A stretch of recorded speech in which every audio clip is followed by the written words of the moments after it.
Halo, assalamualaikum warahmatullahi wabarakatuh. Welcome back to my channel. Nekat Dolen masih seputar update renovasi Stadion Kanjuruhan di Kabupaten Malang.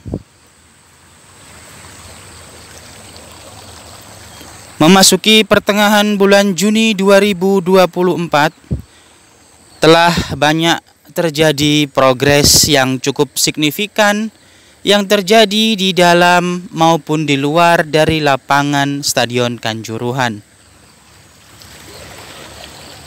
Hal ini terbukti dari banyaknya video yang beredar di YouTube maupun di media sosial lainnya, baik itu melakukan self record ataupun dari video drone, walaupun sebetulnya menggunakan drone tanpa izin di kawasan Stadion Kanjuruhan itu sudah dilarang oleh PT Waskita Karya selaku pelaksana proyek renovasi pembangunan Stadion Kanjuruhan di Kabupaten Malang. Jadi jika masih ada ditemukan video drone, berarti itu sembunyi-sembunyi ya teman-teman. Tapi itu sudah wajar ketika kita ingin mengetahui sesuatu hal, pasti akan menggunakan berbagai macam cara untuk mengetahui hal tersebut. Itu pun juga terjadi di Stadion Kanjuruhan, kebanggaan warga Malang Raya dan kebanggaan dari Aremania semuanya. Stadion Kanjuruhan ini akan menjadi home base Arema FC pada putaran kedua Liga 1 musim depan. Jadi yang ada di dalam video ini adalah video Stadion Kanjuruhan sebelum direnovasi. Jadi kita akan flashback dulu bagaimanakah ruangan di dalam maupun kondisi lapangan sebelum direnovasi. Nantinya juga akan ada beberapa video yang menampilkan situasi terkini di Stadion Kanjuruhan dan beberapa slide foto yang memang itu sudah terupdate kondisi saat ini. Karena Mimin sedang berada tidak di tempat, jadi kemungkinan besar videonya kemungkinan akan dari kiriman teman-teman semua yang sudah DM ke Mimin. Mimin ucapkan terima kasih. Yang akan kita bahas di sini adalah banyak teman-teman.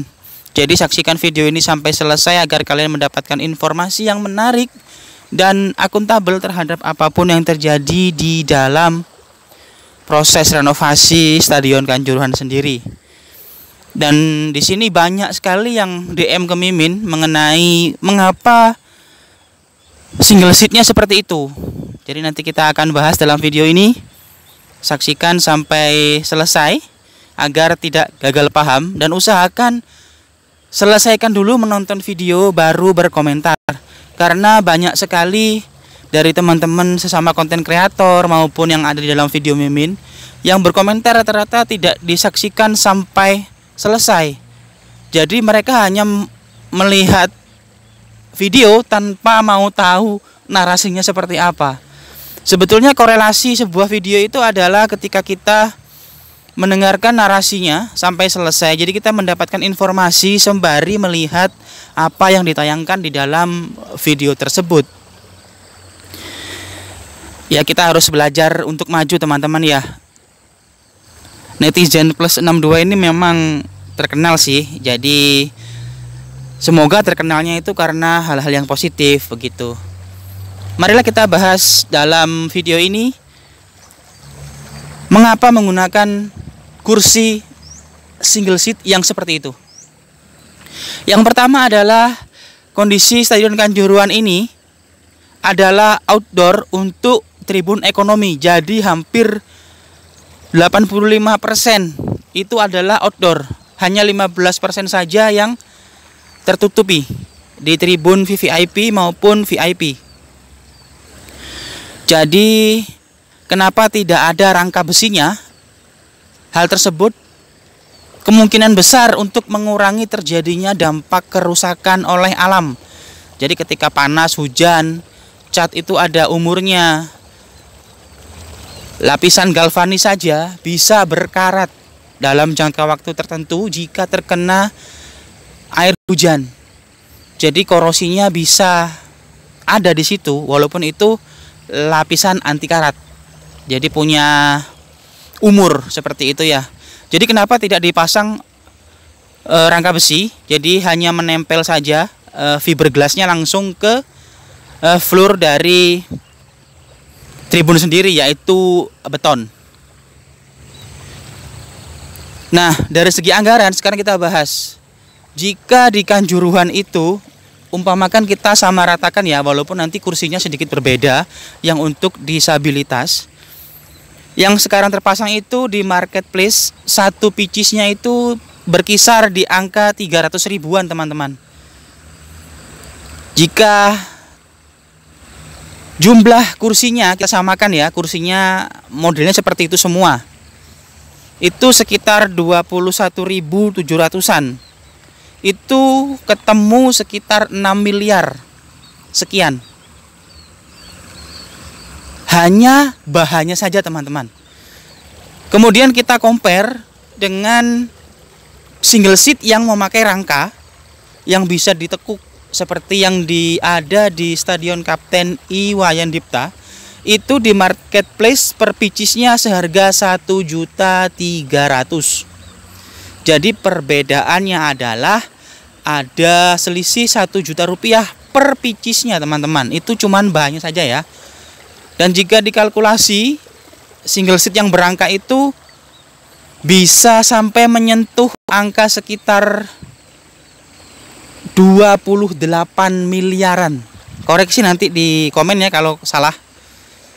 Jadi ada selisihnya itu sekitar 22 miliar dari single seat yang seperti di Kanjuruhan dengan single seat yang ada di Kapten Iwayan Dipta seperti itu. Jadi bisa dibayangkan ya teman-teman. Kursinya yang pakai rangka bisa ditekuk itu 1.300.000, sedangkan yang cuman polos yang ada di Kanjuruhan sekarang yang mayoritas berwarna biru itu 300.000 rupiah. Jadi ada selisih sekitar 22 miliaran untuk bahan kursinya saja.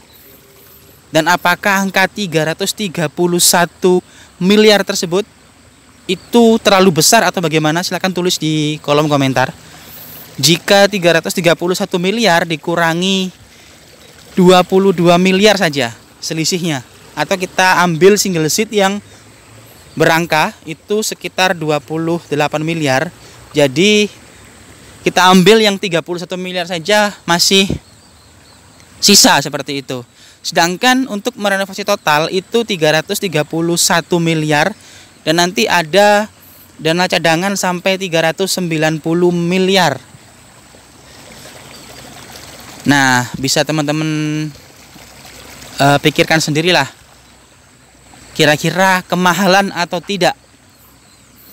Dan ini di-compare harga sekarang ya, jangan meng-compare-nya dengan stadion-stadion yang lain yang itu dibangun beberapa tahun lalu, jelas beda.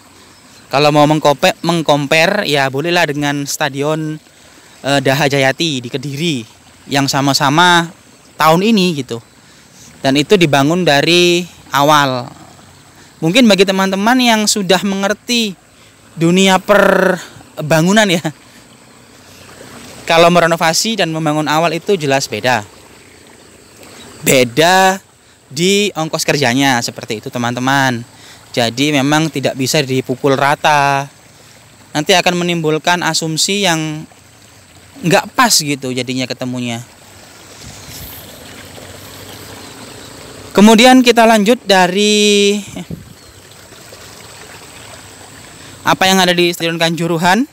Rumputnya sudah bisa dipakai dan selalu dirawat setiap hari.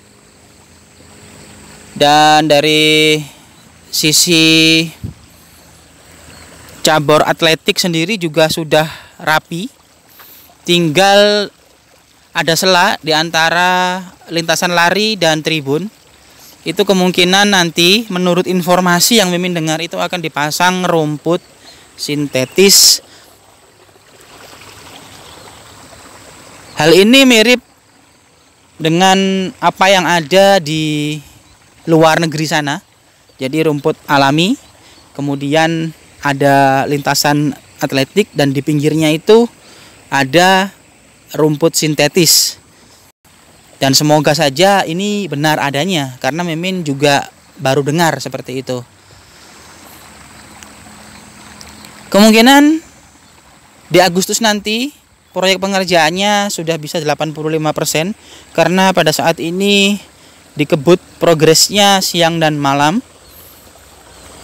Itulah mengapa teman-teman dilarang meliput ke dalam, itu karena memang semua proyek itu punya privasi masing-masing.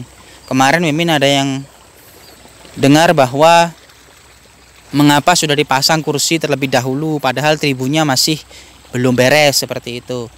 Ya mungkin karena mengejar waktu, deadline seperti itu teman-teman. Dan itu sudah wajar terjadi di dunia konstruksi ataupun pembangunan. Walaupun memang tidak semestinya seperti itu, tapi bisa dimaklumi karena apa yang terjadi di Stadion Kanjuruhan ini, kalau tahu mengikuti dari awal itu serba mendadak. Kalau teman-teman tahu. Jadi prepare-nya salut buat PT Waskita Karya dan Abi Praya Berantas yang bisa mengejar hal itu. Walaupun di sana sini terjadi berbagai macam polemik yang ada. Namun terlepas dari itu semua, inilah Stadion Kanjuruhan yang wajib dibanggakan bagi warga Malang Raya maupun Aremania dimanapun Anda berada. Karena sejatinya ini dibangun menggunakan dana APBN yang itu bantuan langsung dari pusat. Berterima kasih sekali terutama Pemkab Malang dengan adanya renovasi ini sehingga bisa memutar roda ekonomi perekonomian UMKM di sekitar Stadion Kanjuruhan untuk kedepannya. Kita ambil sisi positifnya, kita tinggalkan sisi negatifnya. Itulah cara untuk maju.